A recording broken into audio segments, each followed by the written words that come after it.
دیکھیں جی یہ شہر خاص کو انشاءاللہ شہر خاص بنانا ہے نا، اور لوگوں کی توقعات پہ اترنا ہے۔ پہلا پیغام یہ ہے کہ جو ہمارا بجٹ ہے وہ اس 2025 اپریل میں پاس ہوا، اور اب ہمارے فنڈس ریلیز ہو رہے ہیں، اب ہمارے پروجیکٹ آ رہے ہیں۔ میرے سی ڈی ایف پچھلے ہفتے اس کی انسٹالمنٹ آئی، اور میں سب سے پہلے اولڈ ٹاؤن پہنچا۔ یہاں کا جو اولڈ ٹاؤن کا ایک نقشہ ذہن میں ہے، یہ کوئی آج کا نقشہ نہیں ہے، یہ کچھ ادھورے خواب ہیں جن کو پورا کرنا ہے۔ اس میں وہ ایریا جہاں ہم پہلے گئے تھے، اس میں انشاءاللہ ایک سٹی فارسٹ ڈیولپ کرنا ہے، اور اچھا سٹی فارسٹ ڈیولپ کرنا ہے تاکہ آنے والے وقت میں ایک ایسا سٹیج آئے گا کہ پھر یہ فارسٹ جو ہوتا ہے نا، یہ خود ٹیک اوور کرتا ہے۔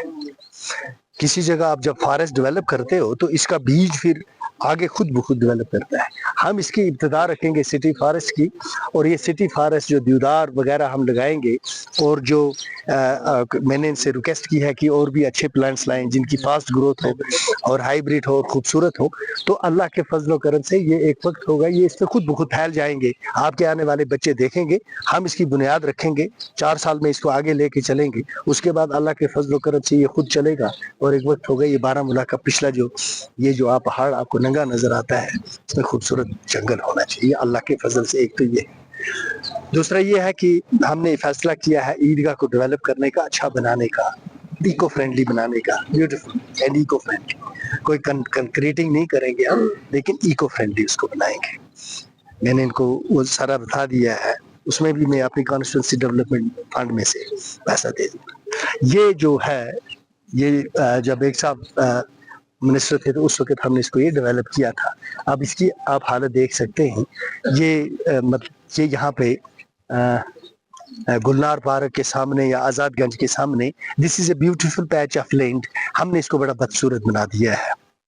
اس میں یہ دیکھیں نا، یہ بجلی کا جو ہے اس کو ٹھیک کرنا ہے، سسٹم کو ٹھیک کرنا ہے، یہاں بھی سارے کو دیوار لگوا دیں گے، درخت لگوا دیں گے، اس کو بیوٹیفیکیشن ہو جائے گی، یہ بھی ایکو فرینڈلی ایک سٹنگ سپیس ہو جائے گی، پراپرٹی جس کی بھی ہو اس کی، لیکن بیوٹیفیکیشن میں مجھے کوئی روک نہیں سکتا، نو بڈی کین سٹاپ می۔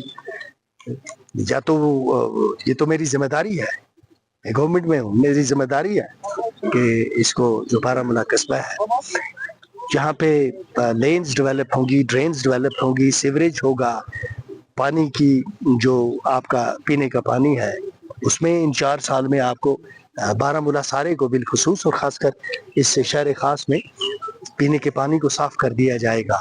یہ جو ہمارے فلڈ کے نالے ہیں ان پر بھی میں نظر رکھے ہوئے ہوں۔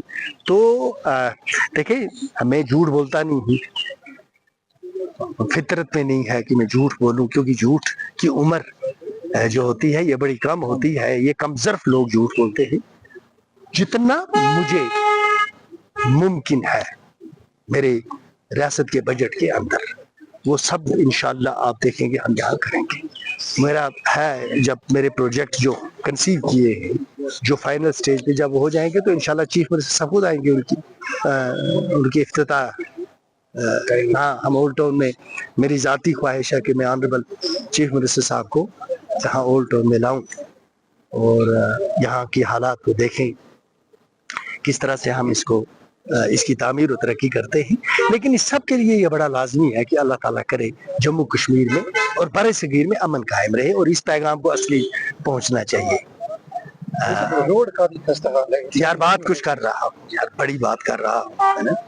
تو اللہ کے، ہماری دعا ہے اللہ تبارک تعالیٰ سے کہ ہمارے بر صغیر میں امن قائم ہو، پائیدار امن قائم ہو، دشمنیاں دوستیوں میں بدل جائیں۔ اللہ نے انسان کو اس لیے تخلیق کیا ہے کہ ایک انسان دوسرے انسان کے کام آئے، ایک انسان کو دوسرے انسان پر مارنے کے لیے کی سبقت اللہ نے دی ہے، نہ کسی کو اختیار دیا ہے۔ ہندوستان اور پاکستان کے درمیان اللہ تعالیٰ کرے کہ ایک پرامن ماحول قائم ہو جائے، دوستانہ ماحول قائم ہو جائے، بھروسے قائم ہو جائے، یہ جو دشمنی ہے یہ دوستی میں بدل جائے۔ جو ہمارے وسائل اس وقت ضائع ہو رہے ہیں، یہ ایجوکیشن میں، پی ایچ ای میں، سوشل ویلفیئر میں، انفراسٹرکچر میں، امپلائمنٹ میں، یہ ہوں. ایک چیز جو میری نوٹس میں سب شہر خاص کے باوقار باعزت لوگوں نے لائی ہے وہ یہ ہے کہ یہاں ڈرگس نوجوانوں میں اور ڈرگس ہر کنفلکٹ زون میں ڈرگس آ جاتی ہیں. تو ہم نے کوشش یہ کرنی ہے کہ یہاں کے میری خواہش یہ ہوگی کہ کسی طرح میری ریچ ہو جائے ان نوجوانوں تک. کچھ عادتیں ہیں جو تہذیبوں کو مٹا دیتی ہیں اور ڈرگس اور لا قانونیت یہ وہ دو چیزیں ہیں. ڈرگس اور لا قانونیت یہ وہ دو چیزیں ہیں جو ایک دوسرے کے بنا سروائیو نہیں کر سکتی. اگر قانون کی بالادستی قائم ہو جائے تو ڈرگس ختم ہو جائے گی. جب ڈرگس ختم ہو جائیں گی تو قانون کی بالادستی قائم ہو جائے گی. تو نوجوانوں کے ساتھ انٹریکشن کرنا ہے, دیکھنا ہے ان کے کیا ایشوز ہیں, وہ ہم سے کیا ایکسپیکٹ کرتے ہیں. میں تو یہاں سے مطلب دامن پھیلا کے کہتا ہوں کہ میں آپ کو باپ کی طرح ہوں, بڑے بھائی کی طرح ہوں. اللہ کو حاضر ناظر رکھ کر ہم آپ کو فیسیلیٹیٹ کرنا چاہتے ہیں, ہیلپ کرنا چاہتے ہیں, مدد کرنا چاہتے ہیں. آپ آگے بڑھے اور بارہمولہ کی تعمیر و ترقی میں اہم رول ادا کریں. یہ جو بارہمولہ میں ہے اس میں روڈز کی حالت خستہ ہے, لینز اینڈ ڈرینز کی حالت خستہ ہے, نالے جو ہے ان پہ کام کرنا ہے. تو میں آپ کو یقین دلاتا ہوں کہ یہ 4 سال میں یہ جو 4-5 پلان میرے ہیں, پہلا پلان اس سال اللہ کے فضل سے شروع ہو جائے گا اور میں اس وقت اس پہ بات نہیں کروں گا. اس پہ میں جب بات کروں گا کیونکہ پہلے میں یہ چاہتا ہوں کہ چیف منسٹر صاحب کو دوسرے جب کوئی سٹیٹمنٹ دیں گے اس کے بعد میں بات کروں گا. تو یقین رکھیں بارہمولہ کی تعمیر ہوگی.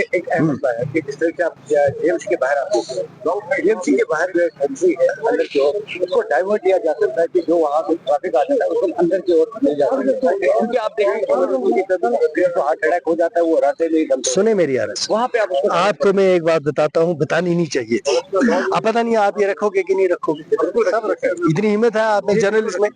اچھا, جب میں ایم ایل اے بننے کے بعد میں ڈی سی بارہمولہ صاحب سے ملا اور میں نے ان سے کچھ گزارشات کی. اس میں پہلی گزارش میں نے ان سے یہ کی کہ جو ہاسپٹل روڈ ہے, چونکہ پولیس ہمارے انڈر نہیں آتی ہے, ہم تو پولیس کے انڈر آتے ہیں لیکن جموں اور کشمیر پولیس ہمیں اپنا نہیں سمجھتی, ہم ان کو اپنا سمجھتے ہیں. ہم نے ڈی سی صاحب سے یہ کہا تھا کہ آپ انشور کر دیں, ان کو چٹھی لکھیں کہ یہ جو ہاسپٹل روڈ ہے اس پہ 2 چیزوں کو ٹوٹل قدغن لگنی چاہیے. ایک, اس کے اوپر جو انکروچمنٹ ہے it has to be removed. پہلے تو بدقسمتی یہ ہے کہ جس وقت یہ راستہ خریدا گیا اس وقت ایک ایگریمنٹ ہوا تھا ان لوگوں کے ساتھ, ایک ایگریمنٹ ان رائٹنگ کہ اس روڈ پر کوئی دکان کنسٹرکٹ نہیں ہوگی اور اس طرف کوئی کھڑکی اور دروازہ بھی نہیں ہوگا. وہ فائل جو ہے وہ غائب کر دی گئی ڈی سی آفس سے, جس میں وہ زمین دینے والوں کے درمیان اور گورنمنٹ کے درمیان ایک انڈرسٹینڈنگ تھی کہ اس راستے کے معاوضے کے بعد وہ اس پر کوئی ایسی کنسٹرکشن نہیں کریں گے جو کمرشل کنسٹرکشن ہوگی. وہ فائل غائب کر دی گئی اور اس پہ کنسٹرکشنز کر دی گئی, اس کو مارکیٹ بنا دیا گیا. یہ صرف جموں کشمیر میں اور ہندوستان اور بر صغیر میں ہو سکتا ہے کہ ایک میڈیکل کالج کے اپروچ روڈ کو آپ نے ایک مارکیٹ بنا دیا ہے اور اس کی انکروچمنٹ ہٹانے کے لیے آپ ایم ایل اے کو کہتے ہیں. This is the job of the government headed by District Development Commissioner Baramulla to ensure that the encroachment on that road it has to be removed. District magistrate کے ان کے پاس اختیارات ہیں. انہوں نے میرے کہنے پر ایک آرڈر بھی نکالا, وہ آرڈر کا نکال دینا وہ اور ان کو واٹس ایپ کرنا. تو انہوں نے ایک آرڈر نکالا, 3 دن وہ آرڈر امپلیمنٹ ہوا, 4تھے دن وہی حالت ہے. تو ہمارا جو ایم ایل اے کا کام ہے, یہ ایم ایل اے کا ایس ایچ او کی ذمہ داری میری نہیں ہے, میں ایس ایس پی نہیں ہوں, میں پبلک ریپرزینٹیٹیو ہوں. So it is the responsibility of the district development commissioner and it is the responsibility of DIG and SSP Baramulla to ensure that roads leading to educational institutions, to health institutions, to institutions of such public importance and social importance should not be encroached upon, and if encroached, the encroachment has to be removed. اس میں کس MLA کی ضرورت ہے؟ یہ تو common sense ہے.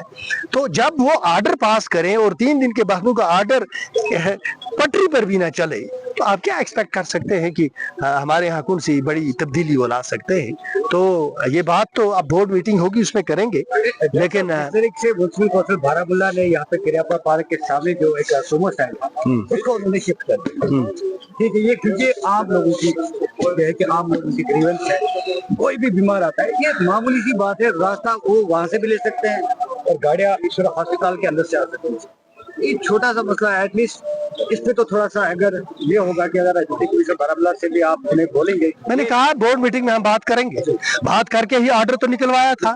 تو order جب نکالا میں آپ کو آرڈر کی کاپی بھی بھیج دوں گا. آپ کے پاس ہے نا وہ کاپی؟ آپ کے پاس ہے نا وہ کاپی بھیج دیں ان کو. تو ڈی سی صاحب نے آرڈر بھی نکالا, 3 دن آرڈر چلا, اس کے بعد چلا نہیں. تو یہ جو ہے یہ ذمہ داری, میں آپ کو ایک بات بتاؤں گا, آپ جائیں اور MLA کا رولز دیکھیں. MLA کا رول یہ ہوتا ہے کہ پبلک کے ایشو گورنمنٹ کی نوٹس میں لانا. MLA کا رول کشتی جا کے کرنا نہیں ہے. MLA کا رول گالیاں نکالنا نہیں ہے. MLA کا رول یہ بھی نہیں ہے کہ وہ افسروں کے تلوے چاٹتا رہے. میں وہ MLA نہیں ہوں. تو آپ کے ڈی سی صاحب کو یہ احساس ہونا چاہیے, ڈسٹرکٹ کے ڈی سی صاحب کو یہ احساس ہونا چاہیے کہ یہاں میڈیکل کالج ہے, اس کی حالت پہ ذرا نظر رکھنی چاہیے. He should visit medical college quite often. He should ensure, since medical college ہمارا ایک ہوتا تھا RKS میں جو یہ ہیلتھ انسٹیٹیوشنز ہوتے تھے, اس کا چیئرمین MLA ہوتا تھا. 5 اگست کا یہ فیصلہ ہوا کہ ہم نے MLAs کو ڈس امپاور کرنا ہے. اس میں انہوں نے یہ جتنے انسٹیٹیوشنز ہیں ہماری تحویل میں سے لے لیے. اب مرضی ہے کوئی آتا ہے, مرضی ہے کوئی جاتا ہے, مرضی ہے کوئی پوچھے, مرضی ہے نہ پوچھے. تو ہمارا جو ایک رول ہے میں اس تک بات کر سکتا ہوں, اس سے باہر میں جاؤں گا نہیں. جن کی ذمہ داری